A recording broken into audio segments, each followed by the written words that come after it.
Good morning, good late morning, good afternoon, good evening, wherever you are in this world. Today, during this 21 Days to Embracing Your Own Heart, is to talk about learning to own our sadness. For some of us, that's a hard thing to do, probably mostly because we weren't allowed it. You know, big boys don't cry, keep a stiff upper lip, all the things that we've heard, the platitudes put out there about, as if it's stronger not to feel.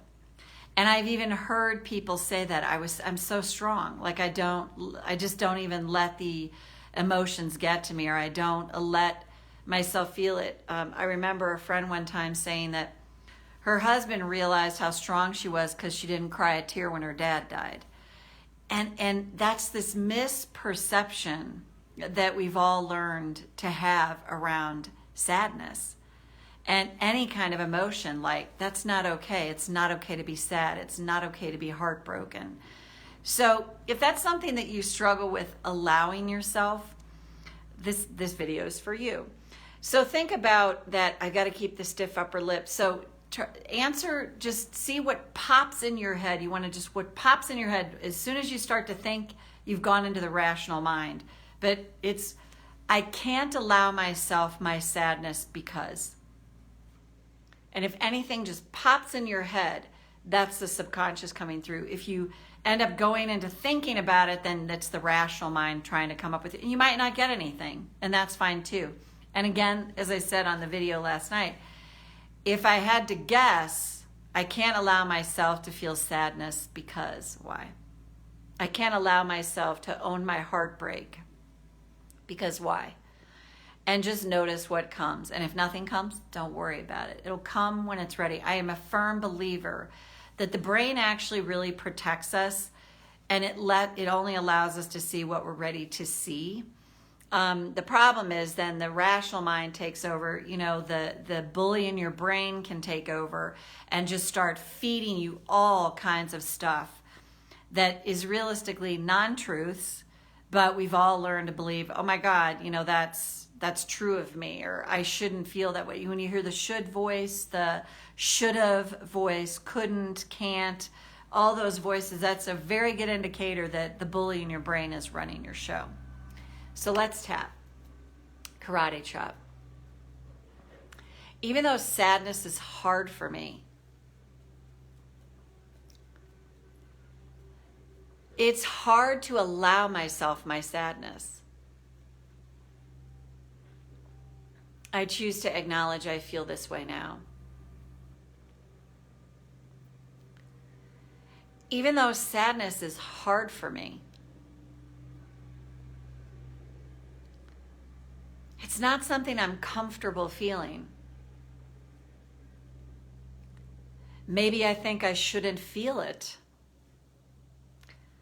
I choose to honor these feelings now. Even though sadness, that's a tough one. That's not comfortable for me. I choose to acknowledge I feel this way now. This sadness, it's uncomfortable for me. Maybe I think I'm weak if I feel sad. Maybe that's what I was taught. That I'm weak if I cry. That somehow I'm weak if I'm sad. If that's a message I got, I think I'd like to see that differently. It might be well entrenched,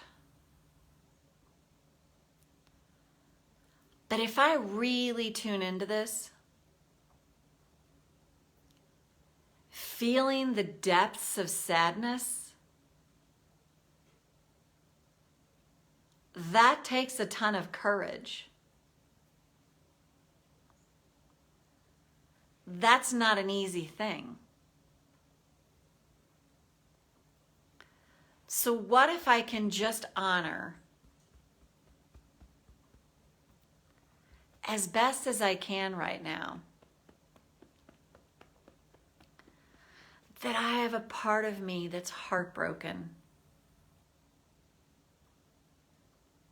that's really sad. And if I open up to this part of me, this wounded child inside of me, I begin to honor all of my emotions, honor everything I've been through, everything my child self has been through. And as I learn to allow the sadness even a little more, that can change everything for me. So take a breath. So if you think about it, the part of us that's sad is really the child that never really got to feel the sadness. And when you allow that and learn to honor it, and it takes time, it takes practice, it really transforms stuff and it softens us in a huge way. If you're someone whose sadness has been very hard for you, a softening occurs as you learn to allow that, and that's huge. So I hope you found this helpful, and then we'll see you back here for day 15, and we're on the home stretch on the last week of this. So that's it. Take good care and bye for now.